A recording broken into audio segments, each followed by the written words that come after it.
Hello, everyone, and welcome back to Perpetual Chess. Listeners, we've got a summer reunion tour continuing. Last week, we had Grandmaster Jan Gustafsson back on the pod. This time, we are joined by longtime friend of the pod, Grandmaster Jakob Aagaard, who I will introduce momentarily.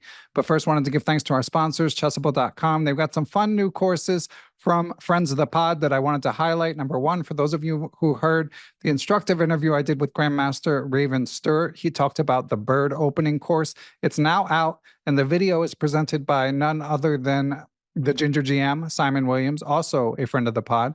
And John Kabadai, of course, renowned author for club players, has a new course out called the Chess Elevator that will take you from the 600 to 1200 level if you are newer to chess. So I'll link to those as well as to Chessable Pro. If you sign up for Chessable Pro, be sure to use the link in the description to help support the pod. As for our guest this week, he's always a favorite of mine. He is a return guest, many-time return guest. He's a renowned trainer, was the 2007 British Chess Champion, a multi-award-winning author. He's the co-founder of both Quality Chess Books and Killer Chess Training. And it was an especially good time to have him on the pod because the news recently came out that Quality Chess Books, the company he co-founded some 2 decades ago, is acquiring New in Chess Books and Everyman Chess Books. So we go, I've already recorded the interview. We go into great detail about that. Of course, Jakob, as one of the most renowned trainers in the world who's worked with from Sam Shankland to Nordabek Abdusattorov to tons of players across the rating spectrum, he's always one of the most insightful people you can speak with about chess improvement. But this interview is less focused on that. We do talk some chess improvement, including his thoughts on Levy Rozman's GM title pursuit, but we're more focused on chess business, the world championship cycle, rating deflation, all of these hot button topics from the chess world. So without further ado, I will get you to my interview with Grandmaster Jakob Aagaard. Welcome back, Jakob. Thank you. And Jakob, usually we start with chess improvement. You're always extremely insightful on this topic, but since you've been a mover and a shaker in the chess business world, I think many of our listeners, especially the longer time chess fans, would love to hear as much as you're willing to reveal about the events that led to Quality Chess's acquisition of New in Chess Books and Everyman Chess. I think I'm, of course, I cannot speak for chess.com and Chessable and so on, and any questions to them should be to them. But I think I can say what happened on our side. So John and I, we had long-term conversations about the appropriate time for him to retire. He had planned to retire in 2027, but he was tired. He's not been very good at taking holidays. I think he was sort of like fed up. He looked like someone who would prefer not to come into the office anymore. So we had a discussion about that, and I said, I could buy you out now if you want. And he was like, oh, thank God. I was clinging on for your sake. And I was like, well, I know we'll be fine. Things will always work out.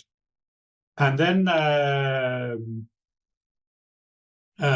think a friend of both of us, Doc Eckert, I talked to him about it. He suggested, well, you should ask Chessable if they want to buy you for twice the value, just as they did with everyone else. I was like, I don't really want to sell. He's like, well, you can always find out something to do. You'll be fine, and John deserves it. And I thought that was right. Actually, John did deserve it. So we asked them, and they said, "Oh, maybe we're interested." Looked at the numbers, and they're like, "Nah, not really." But do you want to buy New in Chess and Everyman? And we were like, "Well, we don't really have that kind of money." And they said, "Oh, well, we could do some exchange. All the digital rights from Quality Chess could go to Chessable, and then you can get these two publishing houses." And I said, well, that could be interesting. And John's like, such complicated, cannot work. I'm out of here. So the agreement was with John, okay, I'll buy you out for whatever we had agreed initially. And I will go ahead with this this deal. And yeah, and then Dmitry and I, we were talking about where to put the commas in contracts for 3 months. Okay, let me verify quickly for listeners. We're referring John as Grandmaster John Shaw, of course, Jakob's longtime co-founder, and Dmitry as I am Dmitry Schneider, who works in the finance department for chess.com. But I think global strategy or something like that. Okay. He I think his office is next to Gerd down at Chessable in Barcelona. Yeah, not bad. Big fan of Barcelona here. It's a great location. Yeah. So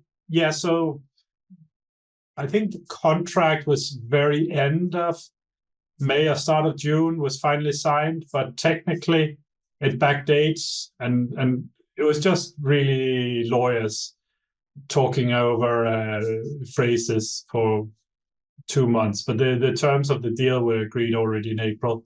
And technically from the 1st of May, we have been merged, the three companies. Yeah, I re-listened to your New in Chess podcast interview with Dirk Janten Guzendum, and this I didn't pick it up the first time, not knowing that this news was coming. But you laid a couple Easter eggs. You dropped a few clues that there was news coming in that April interview. Well, he didn't know either. Okay, that's funny. So yeah, no, he didn't know until the contract was almost signed. So I was over in Alkmaar and The Hague before the signing. And at some point, I asked Dmitry, like this is taking too long. We have work to do. Can I go over and start the work? Because technically, it's still their companies. But can I go over, start the work, and have the conversations, and while the lawyers are finding out how to organize things, and he allowed it. So I was over there second half of May already having conversations. Okay, and this of course gave you time to do like the amusing build-up that you did on X with repeated tweets about anything to publish Matthew Sadler. What will it take?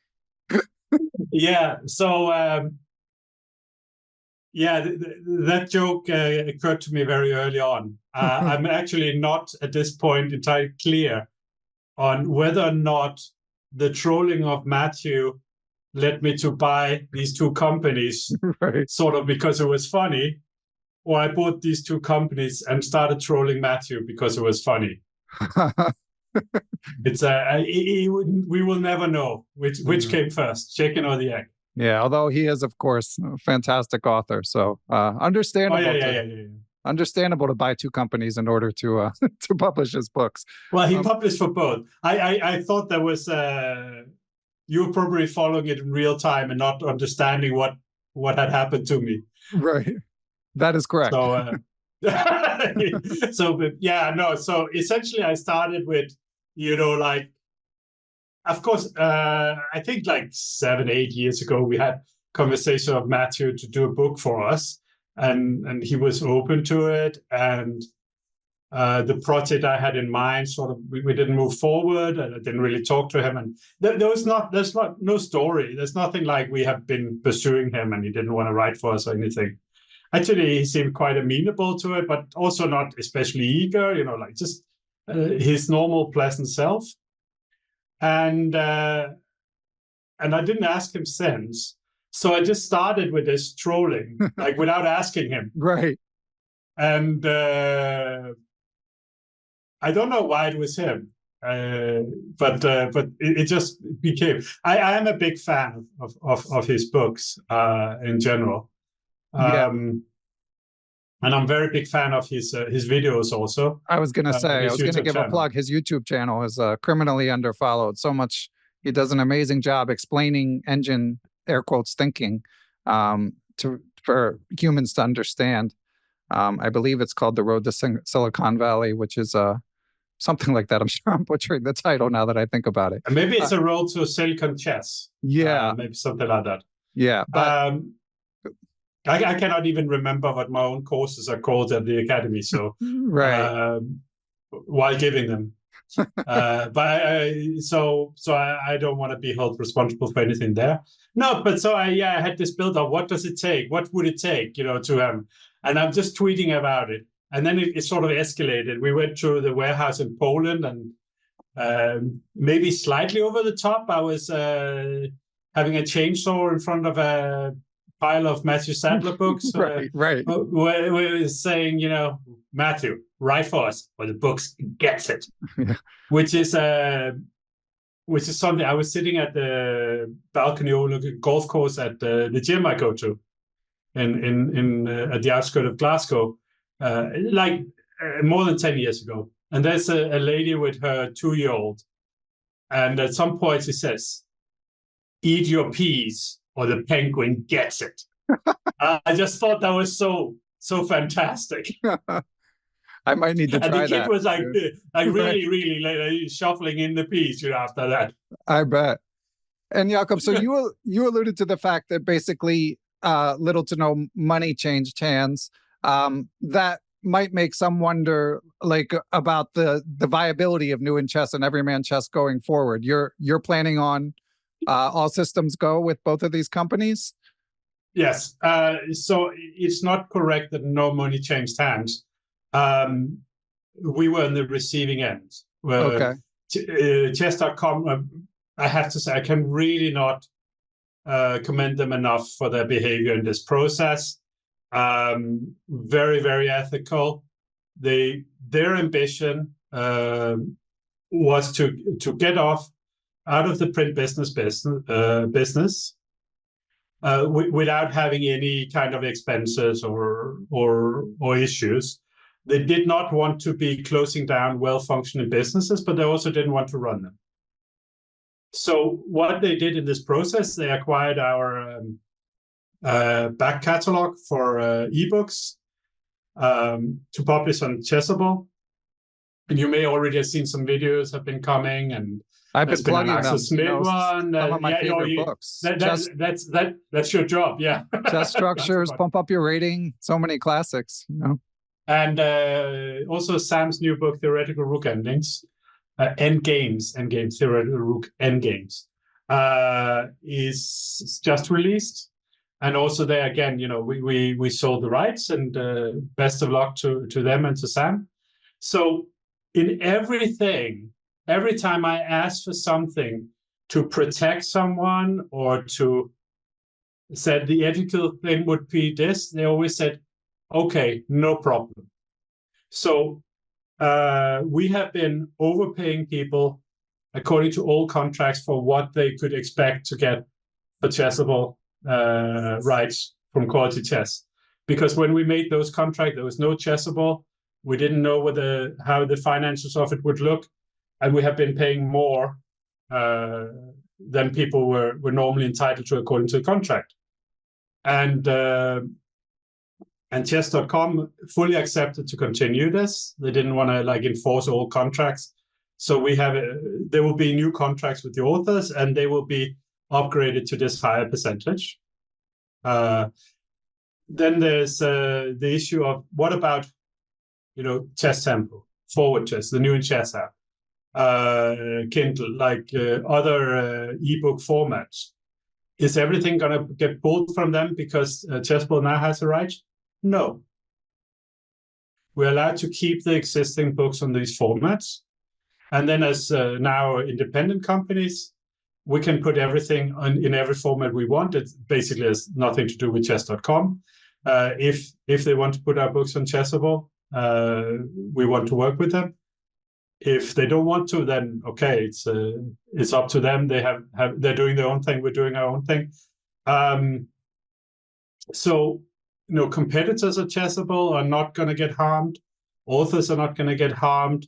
They gave us a little bit of cash for the cash flow, so that we were able to to continue doing chess, which is an expensive organization to run without any issues. And I really, I'm very, very grateful for what they've done to chess culture in this case. It's okay, personally, yes, I am benefiting, But I don't have an expensive lifestyle. What I'm happy about is that the companies will continue and go from strength to strength, hopefully. And the magazine also. The magazine will continue. So there was, like print media is always struggling. Has been doing so for 30 years. But, having looked at the books, having looked at the what it takes to make a good magazine and the future viability of it, we are in a good place to continue. That's great. There's no worries at all. I think we will be around for at least 5 years. I think making plans over 5 years is a bit extensive, but I don't see any reason to worry about the magazine for the next 5 years. Great. And on the quality chess front, with bringing the digital rights to Chessable, making video available, did you have to go to your authors before agreeing to this? How did that work? No. Okay. Because I imagine they're pretty happy with the extra revenue stream. Well, the authors will benefit from all these contracts, right? If anything, there's no one will lose out, and everyone that Chessable wants to work with will benefit from this. Excellent. And so John Shaw, he wrote a brief blog post on the Quality Chess blog when he retired. Props to him for being able to retire at 55. That's living the dream right there. I know you've spoken kindly of him elsewhere, but what can you say about his contribution to Quality Chess over the years? Well, he's been the chief editor for 20 years. He's been the CEO for close to 15. He was always running things while I was running around doing crazy creative things. It was a 50-50 partnership, and whatever we were able to do, we did it together. We achieved it together, and I think this was the right time for John to retire, both for what I want to do and for what he wants to do. He didn't have the fire in him anymore, Mm-hmm. And that's okay. It's I still have things I want to do, and I'm still excited about going to work. I get up in the morning, I go to work, and then I drag myself to bed when I can in the evening, try to get away from work, often failing. I worked to 1:30 last night, wow. Sunday night. Yeah. It's but there was stuff I wanted to get done. It's not a chore. It's I love what we're doing. I'm really, really excited about going to work every day, and I love this this new thing. So, what do you think the new company will be called? The big group?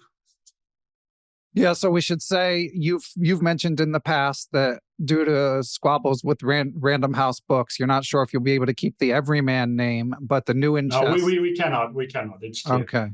But the New in Chess name will persist, but you're going to have a overarching name. Let me brainstorm. Yeah, we're going to be the group. What do you think we should be called?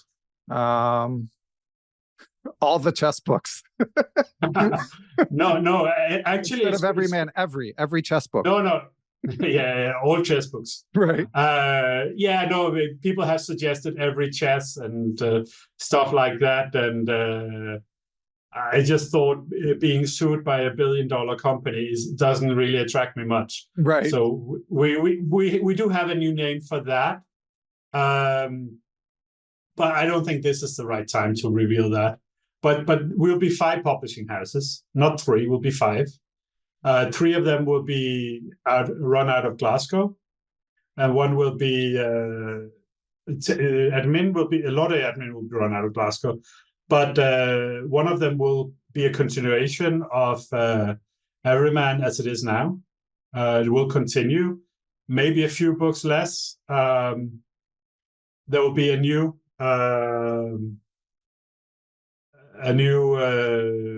what could we say, mainstream market publishing out of Glasgow, or two, for more a more broad audience. And Quality Chess will continue as it is, and will focus on high level improvement books. And Andrew Greed has taken over, and will the business side is run separately, but the content side, he's fully in charge. This has been difficult for me. This is my baby, and it's not mine anymore. It's Andrew is boss there.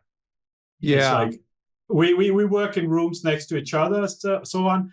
But he will tell me to, well, we'll say it in a different way in the UK, but get lost. If I if we disagree. He's technically incredibly proficient and has been the editor and main guy behind a lot of our best books. So I'm very confident in his abilities. I'll be chief editor of these two new broad audience publishers, which will be founded. Byron Jacobs will continue as commissioning editor for what was Everyman, and he had come up with a new name.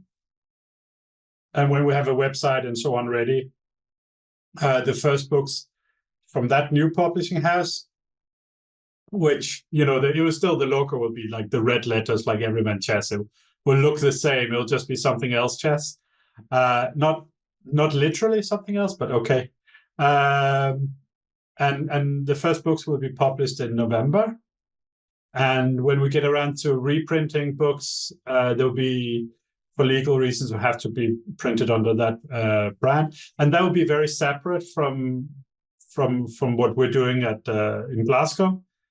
And then New in Chess will continue under the auspice of Remmelt Otten in Netherlands, and I'm involved, but I'm advisor, and I'm I don't make the decisions. Remmelt is the chief editor of the magazine.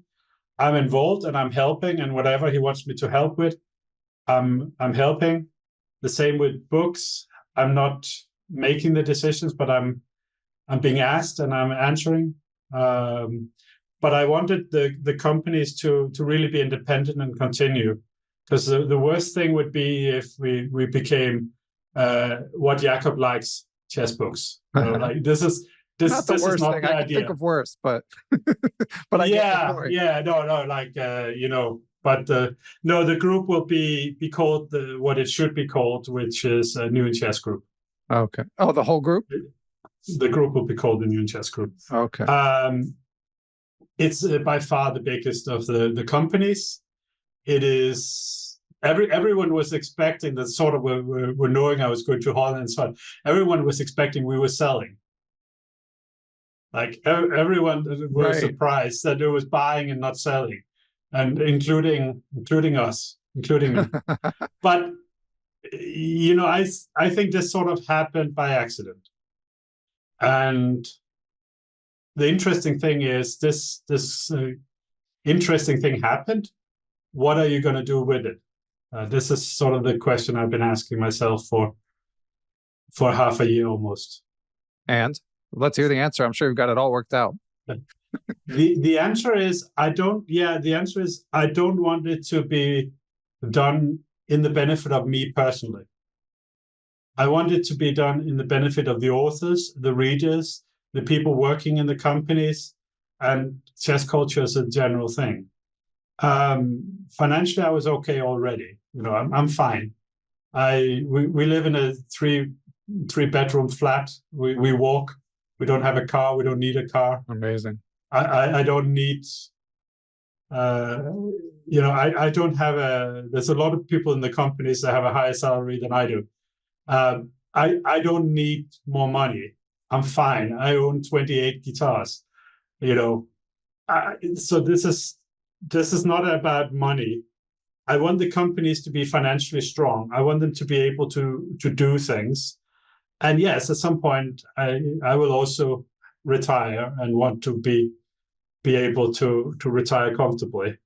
But this is not about money. This is about an adventure. This is I think this is incredibly interesting and fascinating adventure of making making these companies function. And I was worried many times over the last 20 years. It's like, is this now the new thing that happens? Is this the thing that's going to lead to chess publishing being in trouble? Am I going to have to find a different job? Am I not going to be able to do the thing I want to do the most? And I was worried also at times when you look at Everyman and you look at New Chess sometimes, I was worried, is the magazine going to continue? Is Everyman going to exist long term? And the answer is yes. And this merger is making it possible because there's a lot of business things that cost money, but they cost the same amount of money whether you are having one or three companies. There's a lot of logistics where, previously we have sent pallets here and there, which are third full. And in the future, they will be full and they will cost the same. Or if we send one pallet, it costs 200 euros, and sending two costs 250, and sending three costs 300. And there's a lot of savings, various places. Really, where the big loser on this merger is UPS. So for me, it's like there will be a lot of breathing space financially for the companies, which means that everyone can continue having a job, until they retire. New Chess, a few guys retired. John retired. Byron is a decade older than me and will probably not go on forever. Generally, like this thing will exist at least for a while longer, until nobody cares anymore. Well, A, glad to hear it. And B, we do have a couple listener questions along these themes, although I will still read them because you haven't answered explicitly the questions in this topic. So number one is, of course, from longtime friend of the pod, Neil Bruce. Thanks for helping to support Perpetual Chess via Patreon, Neil. And he says, first, I'm a huge fan, so thanks for all you do for the chess community. Second, I'm also a chess book lover, but I hear lots of younger players don't read chess books. Do you think chess book sales will grow over the next 10 years? I don't know. I think we'll be fine. But I think one thing I think that's very important to understand is that we always have to do things better. So to take an example, in the late 90s, when everyone got computers, chess professionals, but even many grandmasters didn't have them, we were in a situation where people produced a lot of data dump books. You can think of Graham Burgess and John Nunn on the King's Indian.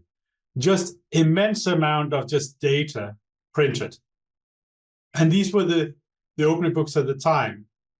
And then in the process of maybe like 5 years, everyone got computers and ChessBase. And then this was just out-of-date databases on paper and didn't make sense. There was some writing, there was some analysis, but to a great extent, there was a lot of data dumps. And we needed to do something new with opening books, which is where we created the Grandmaster repertoires, where we had very strong players analyzed at a high level, coming with a lot of new ideas. And in the past, it was when I grew up, I'm slightly older than you are. When I grew up, it was known that grandmasters would not put their discoveries in the opening books they wrote because they would rather keep them around for when they're playing. But now it was like people put everything in, and that created a market for opening books for maybe like 15 years. And now we're in a situation with a new revolution has happened, which is the move to Chessable, where this is the way a lot of the young people want to absorb information. And we have to follow that. And we also have to change the content. We have to be on more platforms. So the idea is that all these publishers, we will make our material available to any platform. Now, all platforms except for Chessable will take basically everything.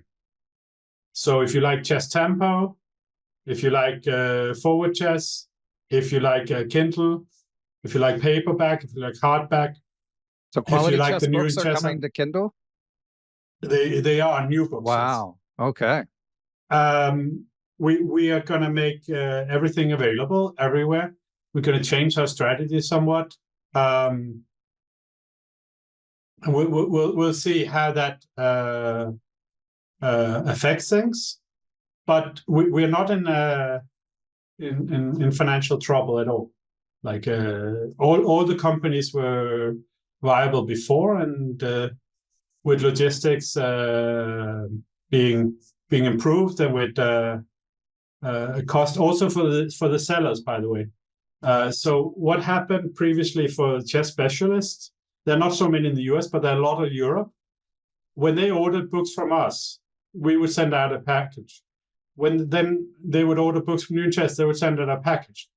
The two lines of books in the warehouse are adjacent, but they would be sent out in separate packages costing 30, 40 euros to send out. Now there would be one package, one ordering system, one person process. It's sort of, we're in the process of making that work.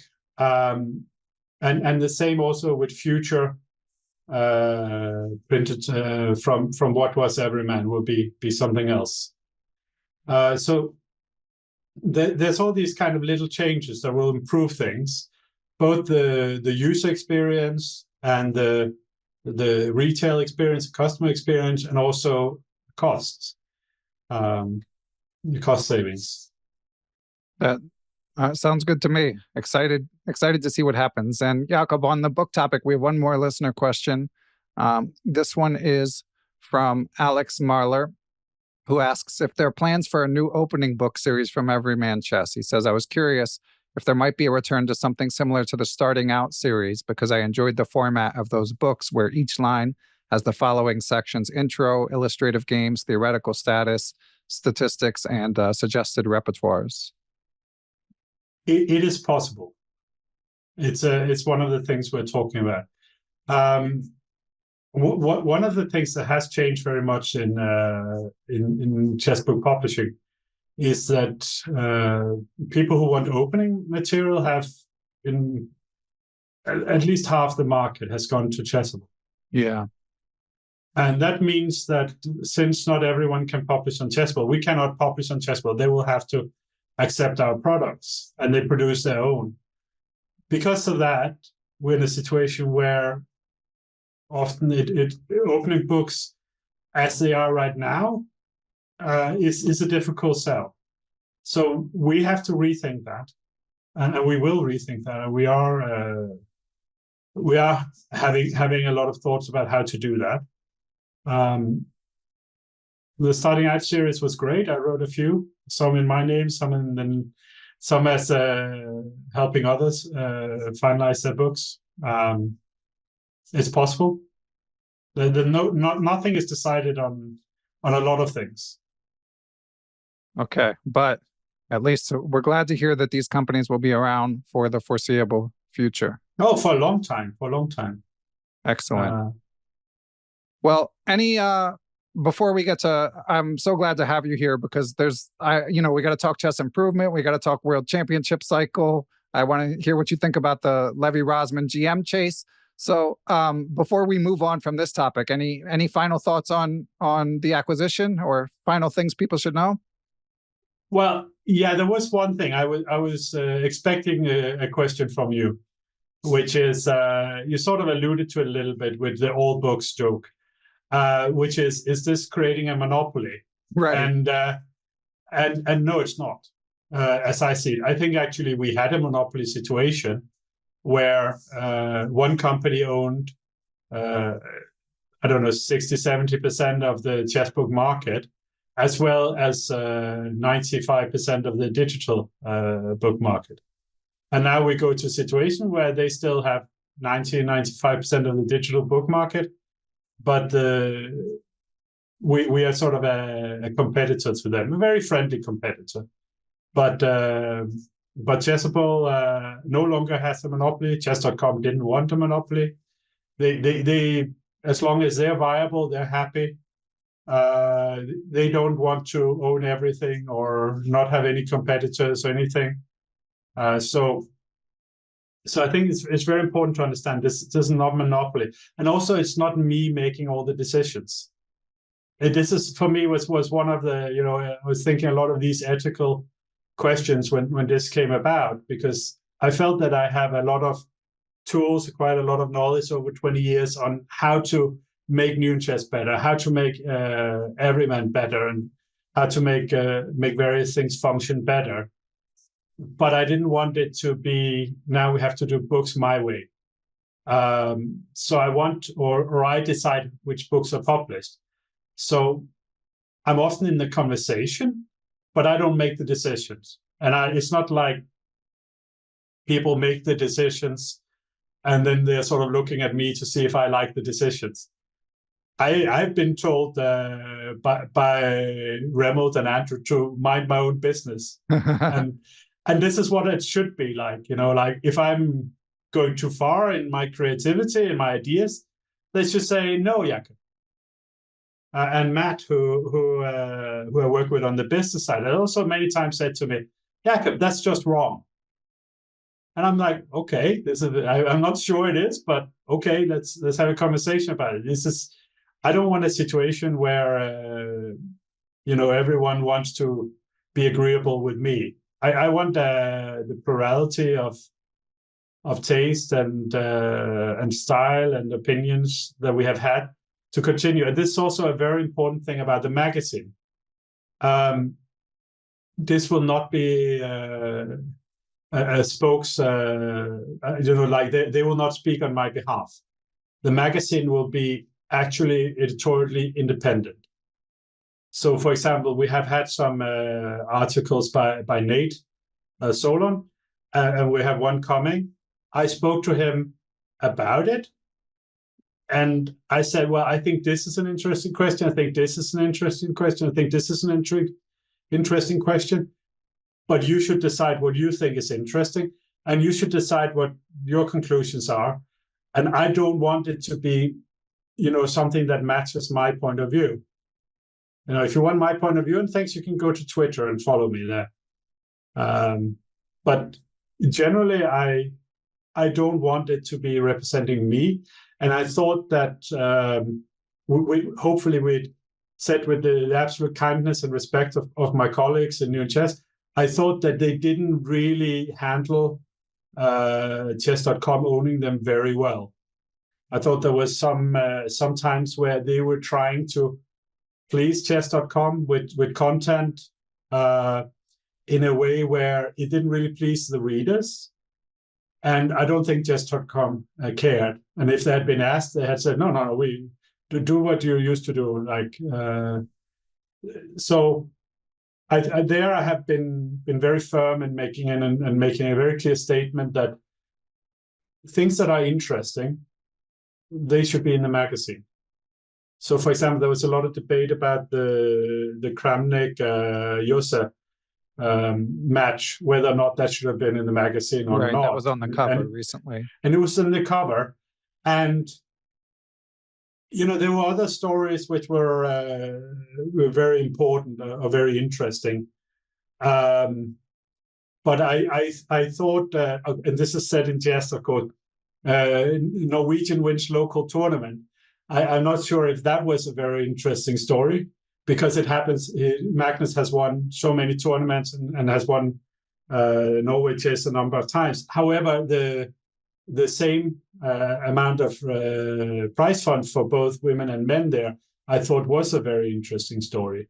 It's the old, dog bites man. It's not interesting. Man bites dog is fantastic news, yeah? Right. And the same way with the next issue, the stories will be what we think is the most important story. What is the conversation at the moment?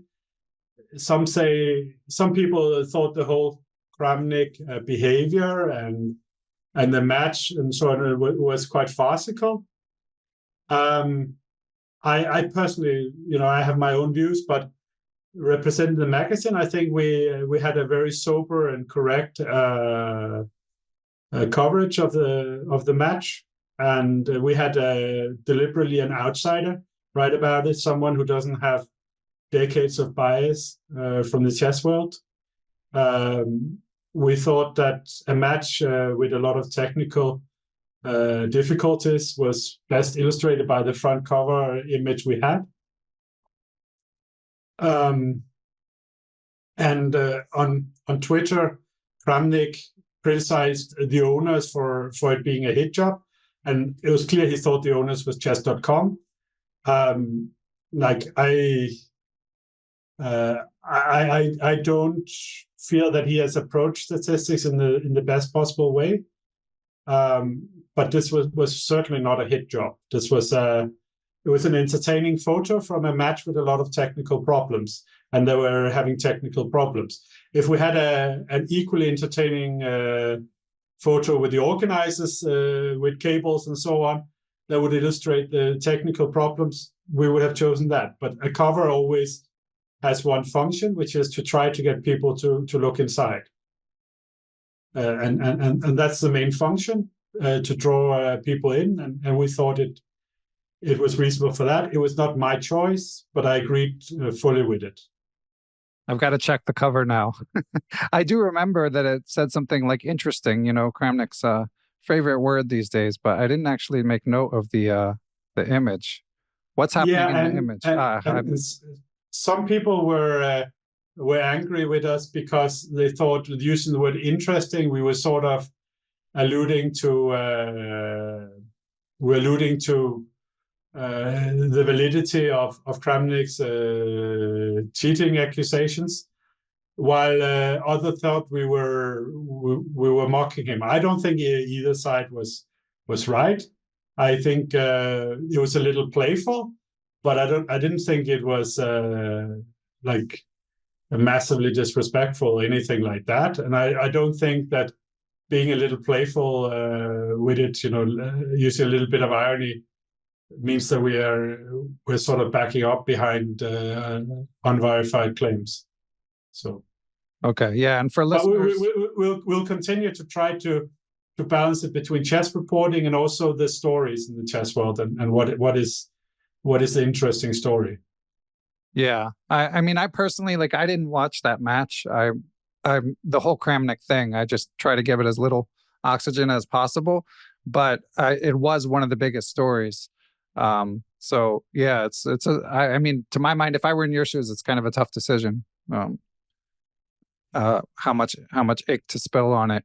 But let's move on to other topics, because as I said, there's so many I always like to pick your brain about.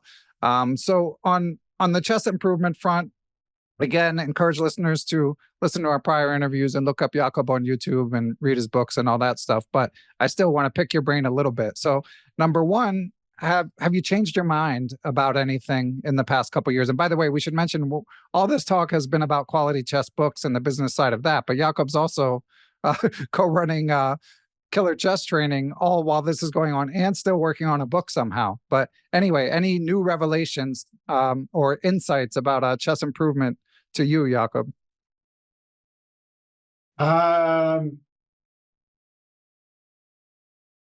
I'm not sure exactly when I made I made this deeper understanding. I always thought that solving easier problems was a good way of warming up, but I sort of came to the understanding that a lot of chess is pattern recognition, whether it's visual, whether it's sequential, or whether it's abstract.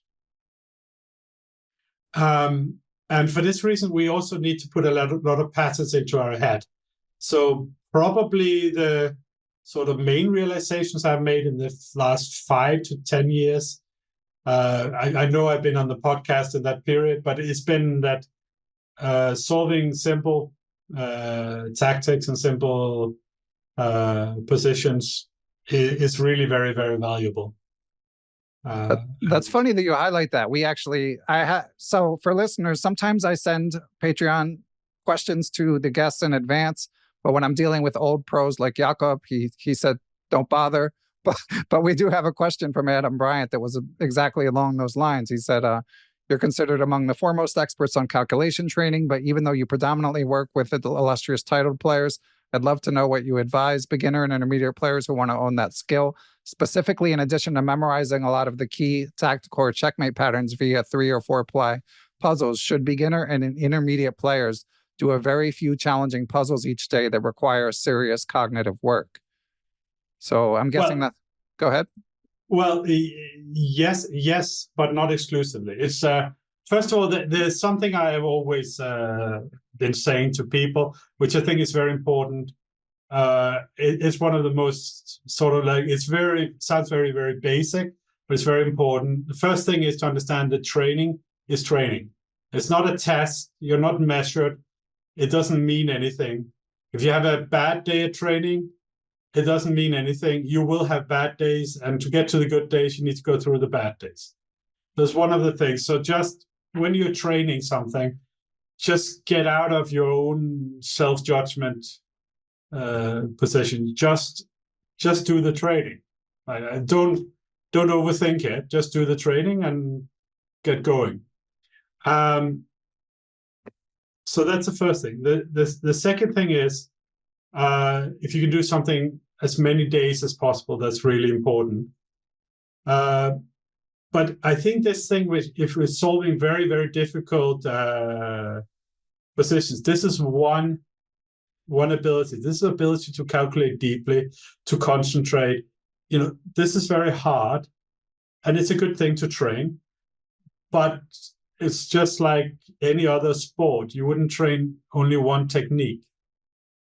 And in chess, there is so many different ways you can think and play and make decisions that it makes sense to train a lot of them. But I do think, on the other hand, you shouldn't be having 12 different training programs running at the same time. It's not like lifting weights where you do 4 sets of one thing, then 4 sets of another. We don't get past training in 5 minutes. One thing. So normally I think like have something which is solving oriented. It could be either tactical or positional or in games or something. Do something lightweight where you get through a lot of positions quickly. And to some extent you can guess a little bit, but you're just learning to make decisions. And then something where you're concentrating, like solving something that sort of stretches you like 110, 120% of your ability maybe.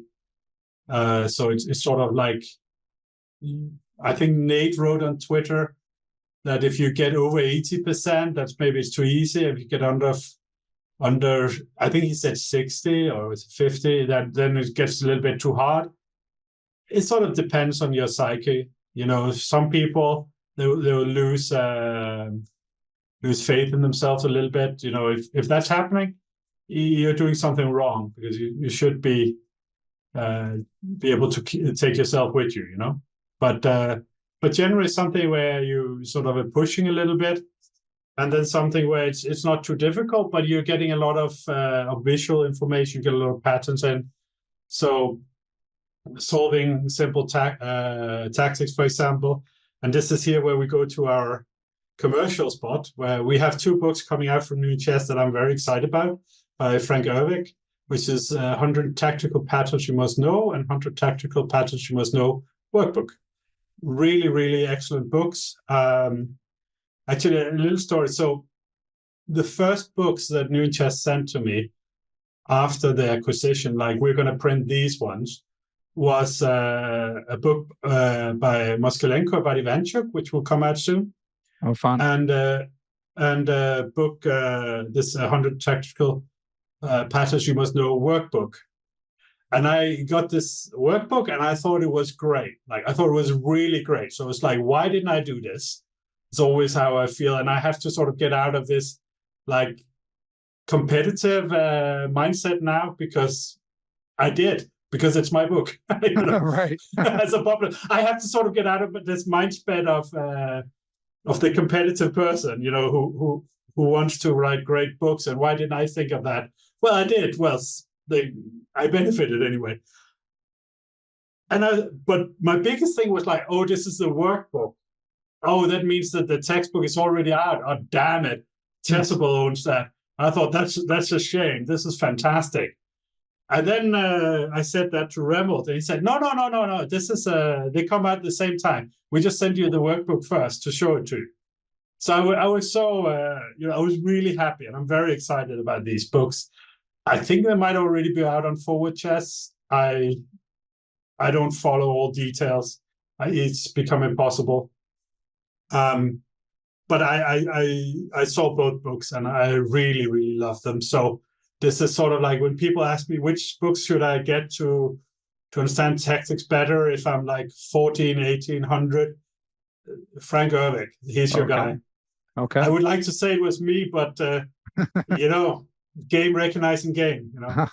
Well, yeah, I've said really, before, really nice books. For listeners, I mean, I'm a huge fan of your books, but I generally advise starting around 1800 is when people can benefit the most from your own personal books. What happened with that? That's actually, so when we started out, Everyman went starting out.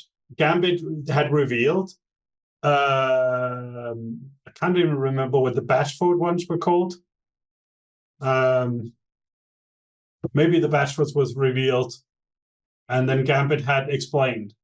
So everyone decided to go for 1500 rated books at the same time, and we came along. We were like, well, it seems quite crowded there, so we went for the high level. And Quality Chess became this publisher which did predominantly high level books. We have like Chess Tactics from Scratch. We have the Yusupov books. We have other books which are more accessible for everyone. But it was not because we couldn't do the other thing. It was just like that's where there was space. So we thought, okay, we'll do that. And then when you do these books, then the authors who want to do these books come to you, and it became what we did. But it was never because that was sort of like, well, what we do. And I have for a long time wanted to do some things that are more open for everyone, more accessible. And this is what these two new imprints will be. So when you say that about my books, when you have the Grandmaster Preparation series, which literally is Boris Gelfand's preparation that almost made him world champion, yes, they are quite demanding books. But for example, thinking inside the box, some of the chess could be a little bit high level, but the general advice is very accessible. And other books I will be doing in the future will also be quite accessible. But if I do them for Quality Chess, they're not. If I do them for the new imprint, they will be. Oh, interesting. So you might do some books under different imprints with all your free time? I will. Oh, wow. Amazing. I will talk to Andrew and see if I will be able to get any of my books into Quality Chess in the future. Otherwise, I'll have to go to New Chess and ask them. But no, with the new imprints, I've been working on a lot of stuff, and I've been working on stuff together with Renier that we're very excited about. And well, we have both mothers and mothers-in-law, so financially we should be fine. There will be always a few copies sold. Excellent. This is GM, of course, Renier Castellanos. As if I wasn't the one who interviewed him. So for listeners who did not hear his inspiring story of making GM in his 40s, I'd love to hear a bit about your perspective. Number one, I got a few messages after that interview came out saying, like, it's kind of fake because he was GM strength to begin with. How do you respond to that criticism? Well, no. I mean, you still have to do the work. He didn't make the norms, right? Like, no, of course he was a very strong IM, but and you can say me as a GM because of the harsh ravishing effects of massively advanced old age. I have dropped so much in playing strength. Well, almost 51, 2 days away. Okay. But my playing strength have dropped to strong IM. So, and there's a lot of guys like me. It says GM, but right. It's for life. So it doesn't mean we have it much longer because we look very old and about to cave over. But no, he was a very strong IM. Becoming a GM has become more difficult. The level has increased. The rating is. I strongly believe that there's serious rating deflation. At the same time as general level increases for everyone, and no, it was a big achievement, and he really had to go for it, and he also had to change a lot of things. Could he have become a GM earlier? Yes, but it's not like he didn't play. Not like he didn't try, but he really needed to get the last few steps. And he would continue to make GM norms now if he keeps the hunger. I think for him it was sort of like forces behind a lot of things is changing now. Yeah, well, I think anyone who achieves a new title, no chess accomplishment should be demeaned. They're all so hard, especially, of course, earning the Grandmaster title. So once again, congratulations to Renier. And I also wanted to ask you, because I know you followed this a little bit, and actually remind me, because I want to return to the topic of ratings, because I know you've been outspoken on X about that. But how closely are you following I am Levy Rosman's GM pursuit? Quite closely. I'm generally a fan of him because he brought so many people into chess, and maybe more than anyone ever. Yeah, seems like I don't know. There's a guy I play tennis with who's like, I totally addicted, and just a guy in my local tennis team. And the funny thing also, he's he's currently very much obsessed with what is Pierre Kramling's daughter, Anna? Is Anna, right? yeah. Yeah, it's like, oh, it's like Aagaard all over again. So, which I thought was very funny, but no, he's just like it. He's playing all the time. He's like, oh, I'm 199 on chess.com, and which to me sounds like it's quite bad. But like a lot of people sort of care about chess. My kids, my oldest still play chess online and is still sort of interested, even if not so much. But it's not like it's like a main thing for her, but still a little bit interested when she's sitting bored somewhere. She'll play chess online or solve exercises. And the kids in her school, she's 16, the kids in her school, they're all interested in chess and chess.com and so on. And, people like Anna and Levy and the Butter sisters and Nakamura and many others for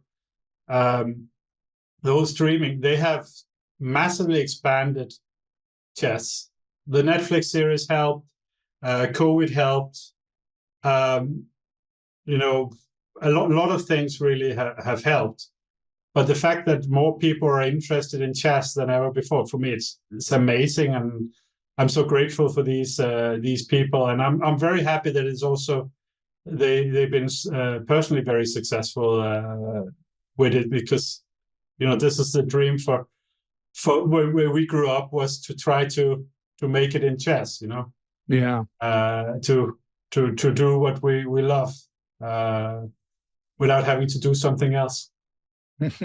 Exactly. So yeah, I'm following it. Yeah, I know both his coaches very well. They're both very close personal friends. So this is Nick Sons and I don't think it's my business to.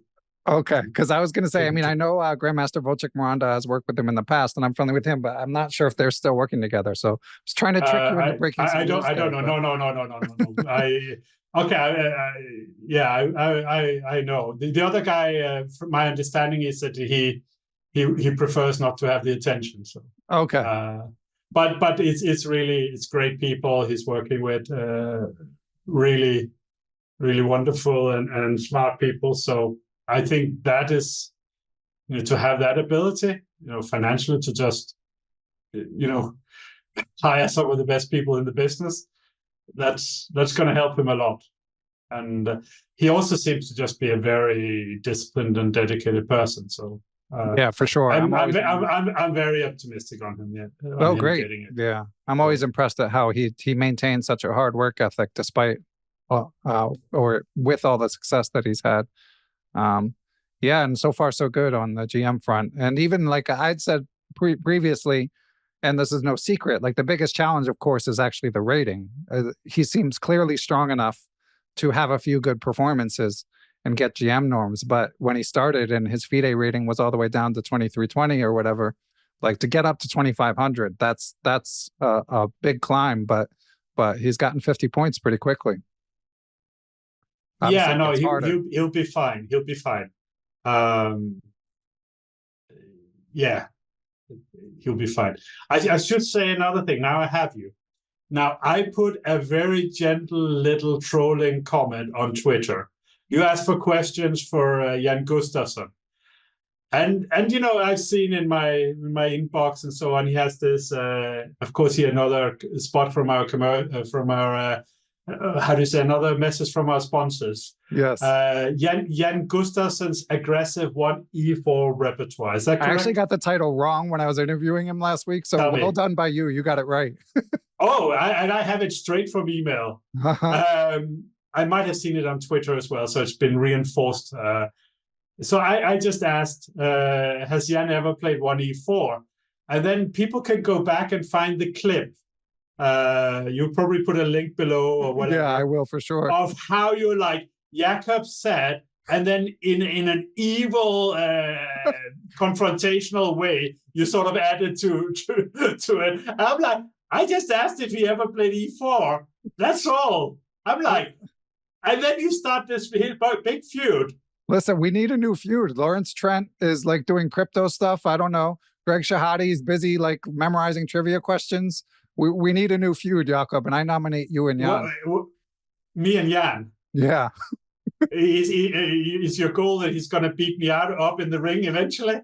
No chess boxing. I'm quite choppy at the moment, so I'm sure I can assort a lot of hits as long as he promises not to hit in the face. I thought in the US you had enough feuds with Jennifer against the USCF. Oh man, yeah. Of which, like everyone else, I just don't want to say anything. Right. Like I was not there. I have nothing to do with it. I don't know anything. But I was just thinking, what about a little period of no feuds? Nah. Wouldn't that be nice? No. Nah.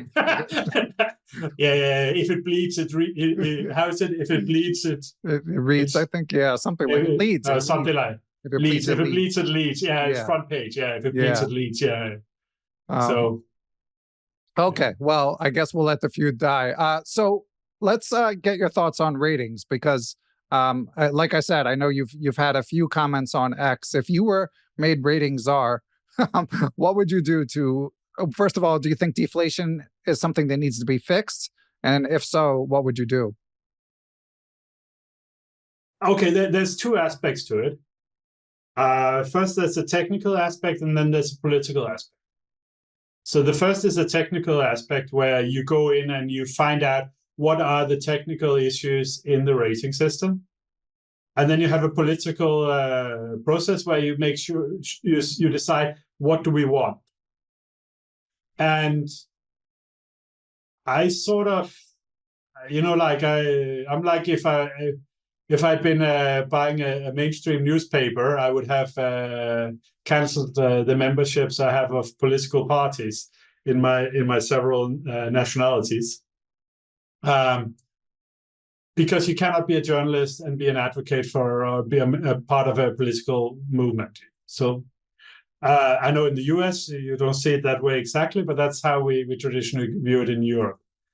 The same way I'm now the proprietor of New Chess, so I don't have a political opinion on it. I think there's some technical observations I can make, which I think are quite reasonable. So you can say, let's take the example of Magnus Carlsen and Viswanathan Anand. two of our greatest heroes, two of the greatest players of all time. No doubt among the strongest players of our time still. But Magnus, the last time he won a tournament, there was only a classical tournament. As far as I looking up, was Weichensee 2022. Wow, I didn't realize that. Because we had like the World Cup, we have Norway Chess. These are hybrid tournaments. And then he has won a lot of online stuff. He's won league events, team events.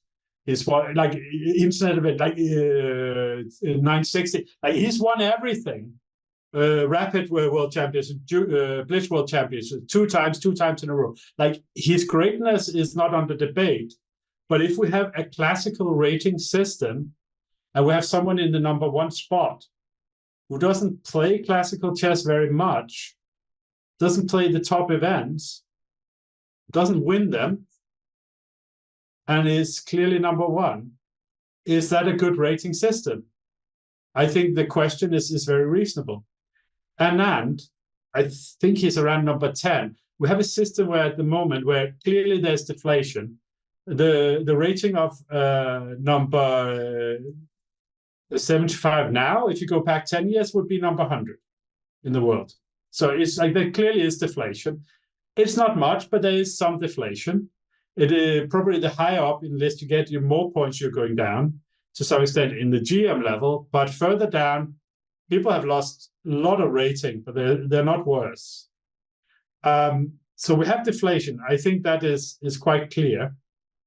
What that means for titles is a big debate. I think that what FIDE tried to do in March was to deal with titles to a great extent and other things. But the world ranking list, should that be made up of barely active players together with active players? So the rating system is designed to predict the result of the next game. I don't think it's very good at that. Right. Because and the reason why it's not good at that is because we have different K factors, as I understand it. Now there are probably people who are much smarter than me that would disagree with me, but that's the way I understand how that works. Why there's some problems. But if we have a world ranking list where we have two players, which I in no way are indicating that I don't admire their abilities. And like, I'm not saying that if Carlsen didn't play classical all the time and was focused on that he wouldn't be number one. Like, this is not what I'm saying. I'm just saying that he hasn't won a tournament in 2.5 years, a purely classical tournament. He doesn't play them, and that's fine. He doesn't have to. It's a free world. He doesn't play the World Championship cycle. He doesn't play the most important events.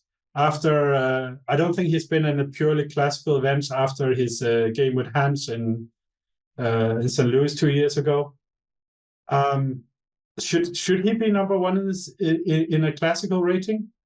Maybe we need a universal rating system to replace it if they want something like that.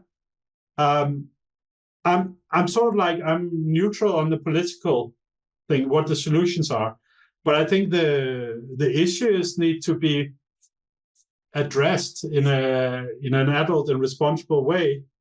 But instead we have FIDE. Mm-hmm.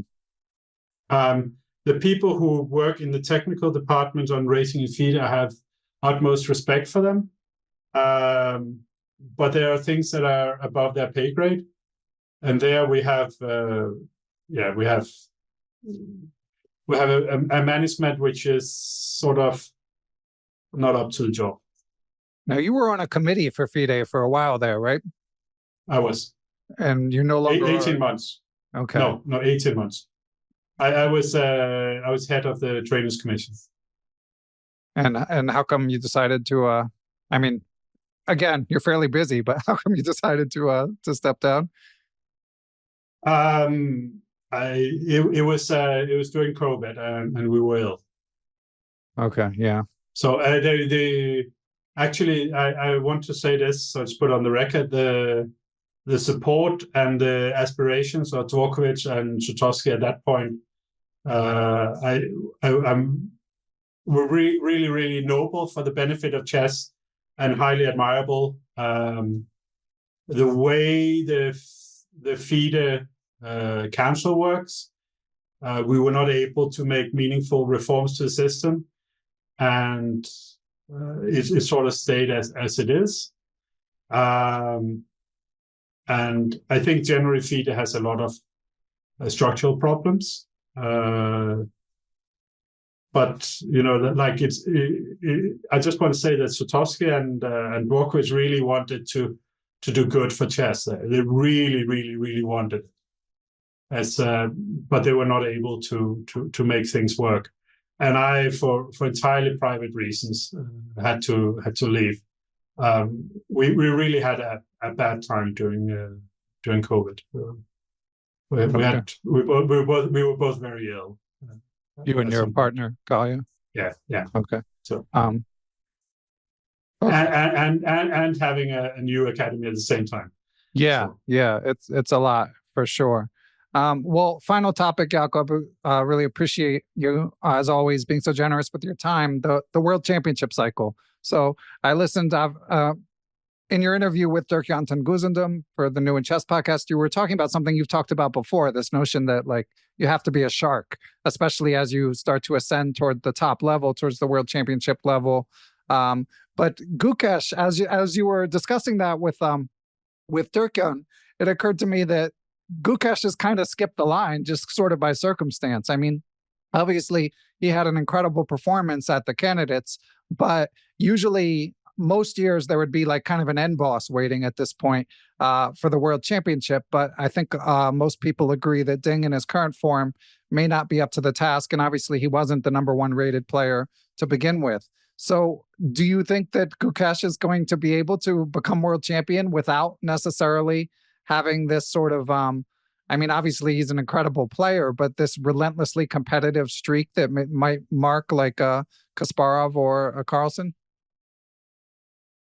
Well, it's of course a strange situation. So first of all, like Kasparov said, we cannot consider this a world championship match because Carlsen is not playing.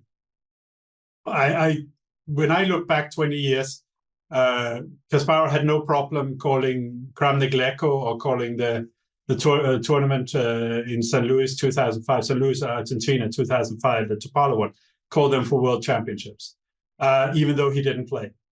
The fact that the strongest player, the #1 on the rating list, makes himself unavailable, I don't think means anything. Of course, the world champion will not necessarily be the strongest player in the world, but the world champion has always been the winner of the world championship.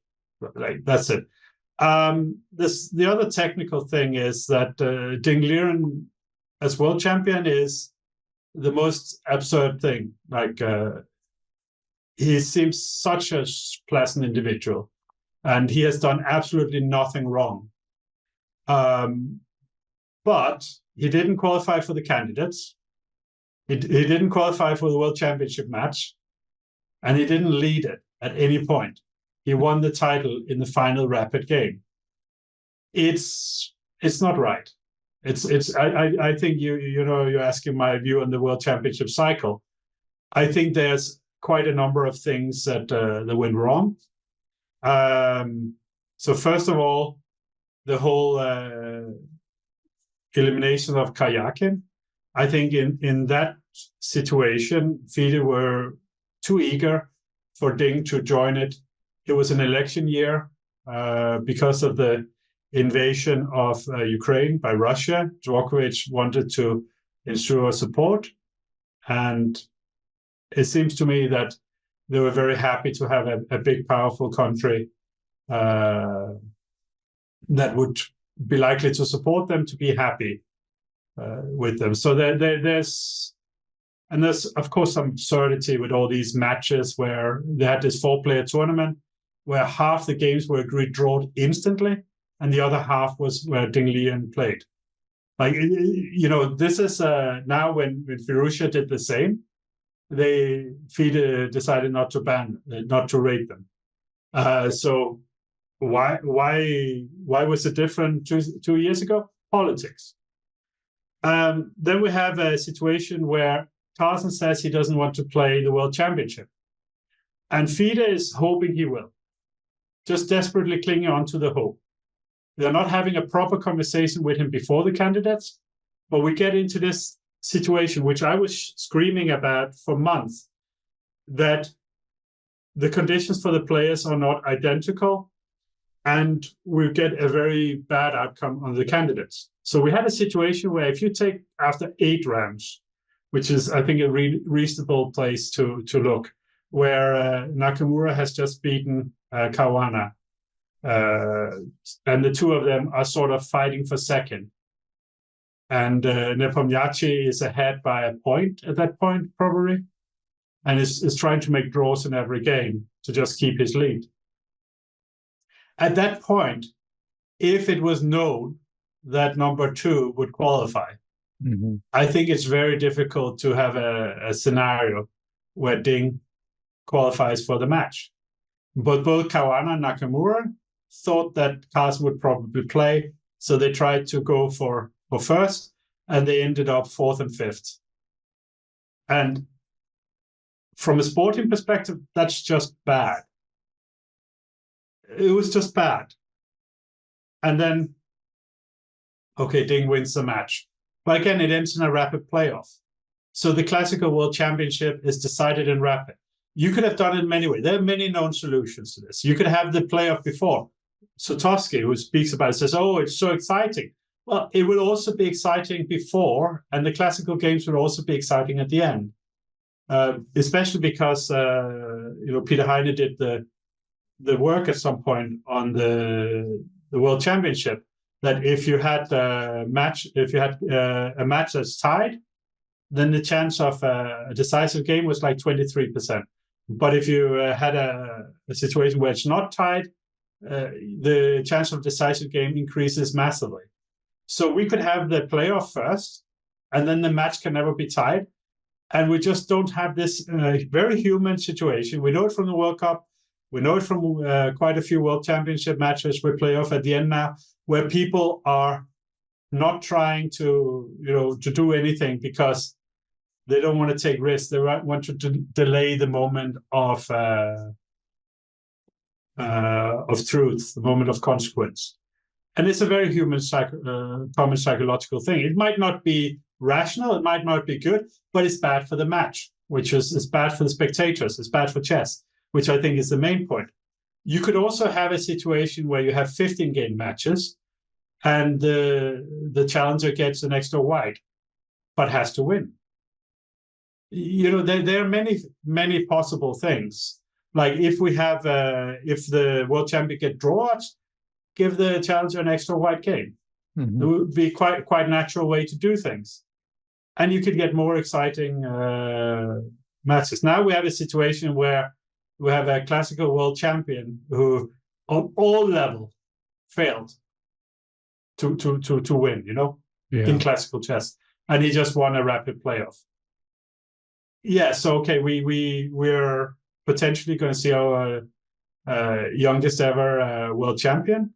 Kukes has I think above average chance of winning, and if he does, it will be a great story. It'll be great for chess in India, which is already developing at remarkable speed.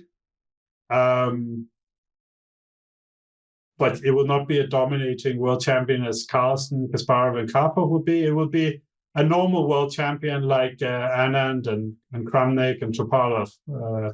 And further back, you have Spassky and Petrosian and Smyslov and Tal and Botvinnik, who didn't win all the events. We had a few dominating world champions, and their reason. That doesn't mean that has to be like that. Now, you mentioned 5 players in your interview with Dirk-Jan, 5 in particular that stand out amongst the, 18 to 21 generation. You were excluding Firouzja, but it was Pragg, Gukesh, Keimer, Abdusattorov, and of course I'm going to forget one. Who am I forgetting? So it's Pragnananda, Gukesh, Keimer, Regaisi. Yes, thank you. Yeah. World number 4. Yeah, and of course, as you discussed with Dirk-Jan and discussed on Twitter, you have recently or in the past year revealed you were working with Abdusattorov for some time, been extremely impressed with him. So I don't know if you can answer this objectively, but is there any, out of those five, is there anyone that you could see becoming like a 10, 15-year champion, just sort of ascending above the rest? I don't think so. And that's a great thing. I don't like that the Premier League was won by Manchester City again. I think it would have been great if Arsenal was fighting Tottenham, especially if it was Tottenham, for the title. The dominance is great if you're a fan of that team or that player.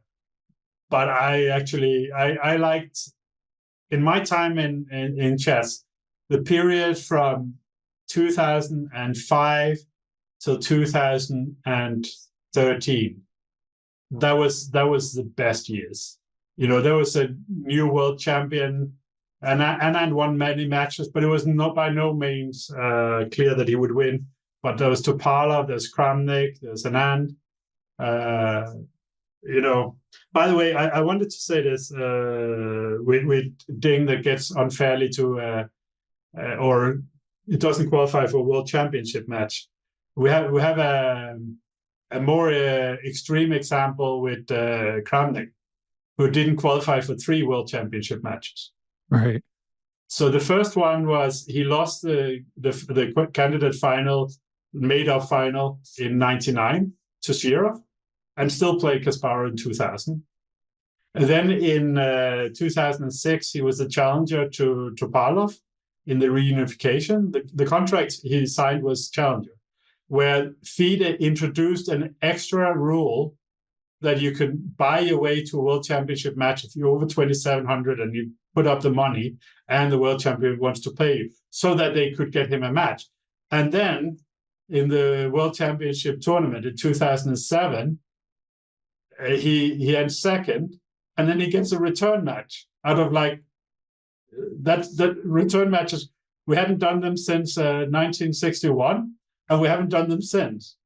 And it's like, why? Yeah. And of course he did beat Kasparov, and it was very impressive.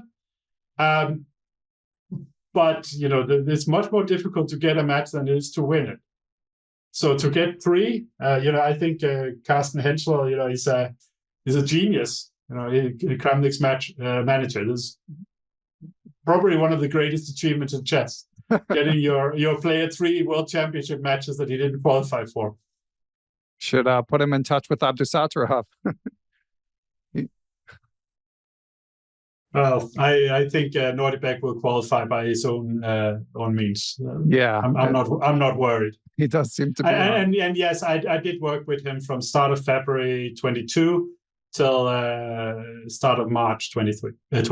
So. Okay. And any update on Sam Shankland's chess or any of your other students? I know a lot of it remains secret. Sam made 1 out of 5 in Biel, and was struggling a little bit last minute invitation. Tried it maybe a bit too hard to beat people. He seems to have gone through a rough spot, but he's very happy. So I spoke to him yesterday.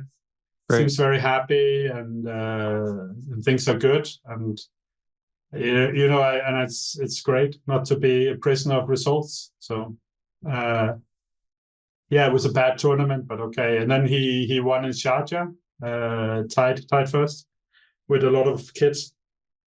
And I, of course, a lot of my focus is killerchesstraining.com, where we have students at every level, and I do coach people at every level. And I also I coach a guy at the moment privately in return for guitar lessons. And he is a beginner. He asked me yesterday, what's the difference between a mistake and an inaccuracy? So it's at that level. How strong is he at guitar, though? How strong is he at guitar? He's he's a semi-professional bass player. So Okay. but unlike the joke, what do you call bass player without a girlfriend? I don't know the joke. Homeless.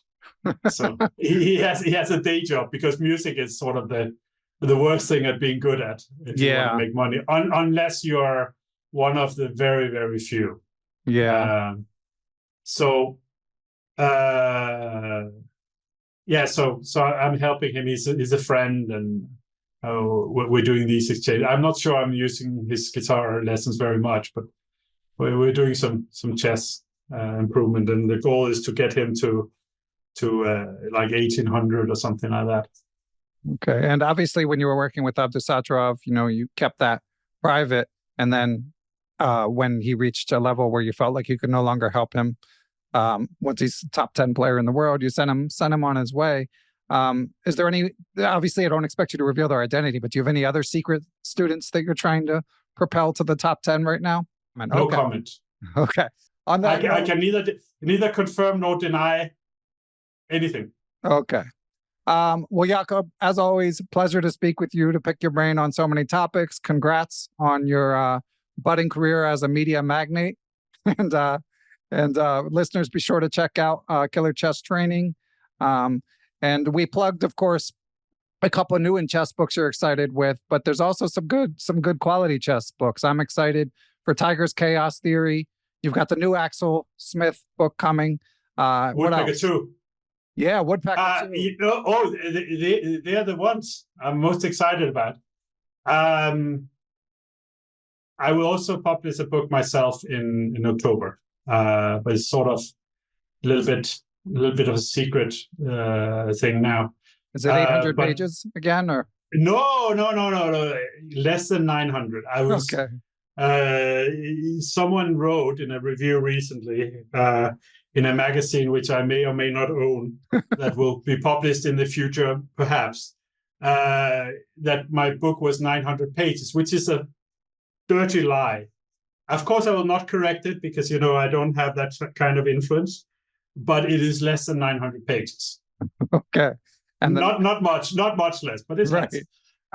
No, it's, I'm writing a small book. It's almost there. I expect to have it done, and then we'll put it together very quickly.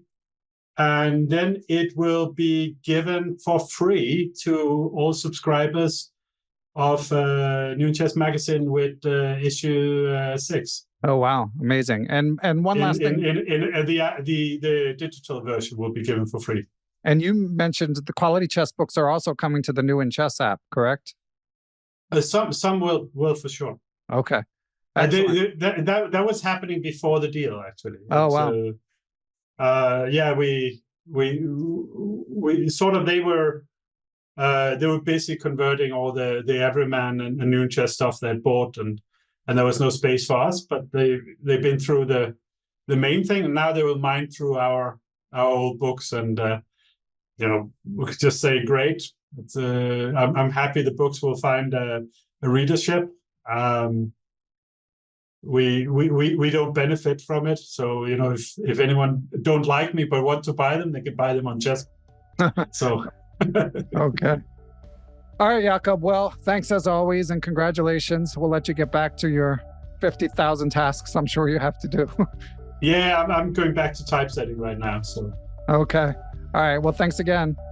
Thank you very much, Ben.